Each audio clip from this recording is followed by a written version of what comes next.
Thank you very much for your time. Not at all, thank you. By the way, I'm a big fan of The Hour. Oh, yes. Wow. I was talking to her, The Hour was great. So, Yes, I loved it too. wow. Yeah. Amazing. So my first question is, what was your first impression when you received the screenplay of Miss Marx?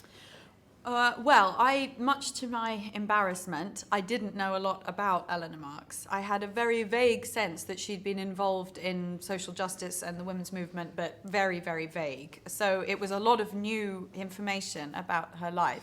And also the way that the script was constructed and the emphasis on music and archive footage made me very excited because, you know, I have been involved in a lot of period biopics. There is a big tradition of that in the UK, but not in this way. And I think that she had a very exciting, bold, and creatively ambitious vision for the film, which I think was very much in the spirit of the woman. Yeah.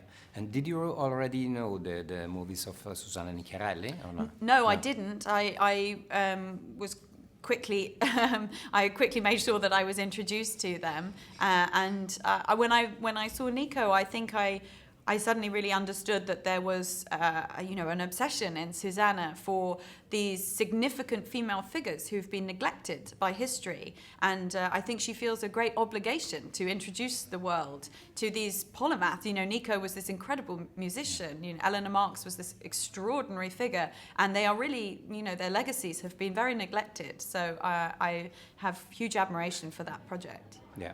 And how much important is a figure like Eleanor Marx now? I mean, after the Me Too and all the movement?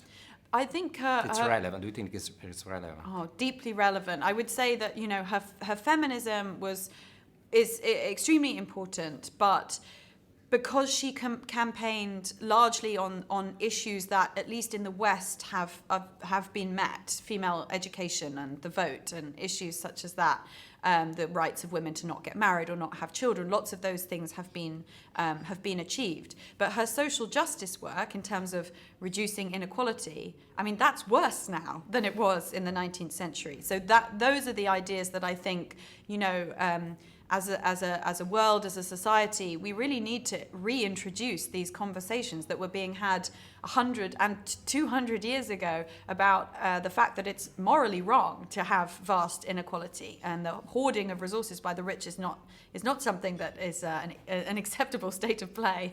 Yeah, absolutely. Here in Venice, we have 7 female directors. Do you think that there are significant changes in industry after Me Too and today? Very significant changes. To be honest, I doubted whether the movement would actually change physical things, but it really significantly has. I think women are being given considerably more opportunities. Festivals are, perhaps unwillingly, but always they are now, you know, definitely engaging in the conversation around gender representation, and it is absolutely having an impact. I have absolutely no doubt that there will be a generation of women who are now 11 or 12 or 15 who are thinking about going to study film and will be introduced to the idea of becoming directors in a way that even when I was 18 or 19 was just not the case. It seemed like a career that a woman couldn't have, would make her life extremely difficult, that she would be an outlier, that she wouldn't be able to have a family, all of the things that, you know, I definitely felt when I was younger about the possibility of becoming a director. Hopefully those things will be less true now. Yeah. And how do you choose it? How do you pick the roles? Do you feel a responsibility toward the audience or the female audience? Oh, yes, hugely.